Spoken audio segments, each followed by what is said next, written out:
Hey, this is Dr. Sean Tierney. I want to talk to you about, your shoulder. If you're coming in to see us for ultrasound diagnosis, ultrasound guided procedures, we're going to look at the shoulder. When I think about the shoulder, I think about instability as well as structural injury. So let's just take a look at what regular medicine is. The standard you're going to have to investigate your shoulder is going to be maybe an X-ray, maybe an MRI.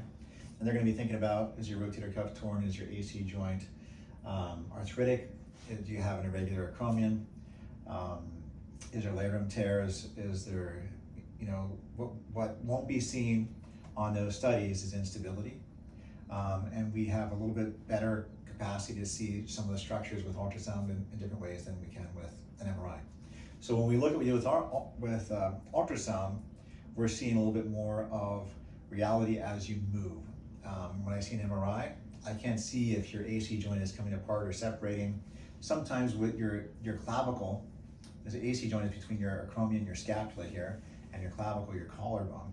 Sometimes if this joint gets loose, as you move your arm, your clavicle will move relative to the scapula down and back and grab your rotator cuff, your bicep tendon, or your supraspinatus muscle, or the nerve that's next to that, your suprascapular nerve, and create an irritation, potentially do some damage. So that is what you don't see on MRI. And that's what your orthopedic surgeon, your primary care doctors, your sports medicine doctors are not always aware of. They may be aware, but they're not always aware. If they're doing ultrasound, they're more aware. So when we look at you with ultrasound, we can see this instability of the AC joint. We're also going to look at the joint capsule. We're looking at the cartilage between the joint, the meniscus homolog. We're going to look at the rotator cuff. We're going to look at the ligaments that hold your shoulder in place. And we're going to look at the joint, and we can see the cartilage very clearly. We can see the tendons very clearly. And most importantly, we can see when your shoulder comes apart, how much it comes apart, what the instability is. And with that information, we can have a better understanding of the structural defects in the shoulders, and we also can have an understanding of the neurological defects that may be associated. So when you come up with a shoulder problem, we're looking at a little bit more than maybe what you've seen before. And then we're going to, so far as structural instability, structural integrity, because we have a new perspective, a perspective of motion. And the other perspective we have is we can look at something and we can push on it. So I can look at a nerve, I can see if the nerve is enlarged, and I can push on the nerve. I can see where the nerve is impinged, where it's irritated, and we can also come in, working with of course, my expertise is ultrasound, working with another physician. We can guide a needle in and put a little bit of numbing agent on the area we think is causing your pain. Then we can definitively say, your pain is coming from A or B or C. And now we have a really definitive diagnosis. And we can do the next step, which is not being addressed, is look at these peripheral nerves. I'm saying in most of healthcare, we're not looking at the peripheral nerves that are irritated around the shoulder. So let's just go through those peripheral nerves. One is the nerves over the clavicle called the supraclavicular nerves. They can come around the deltoid or around the shoulder.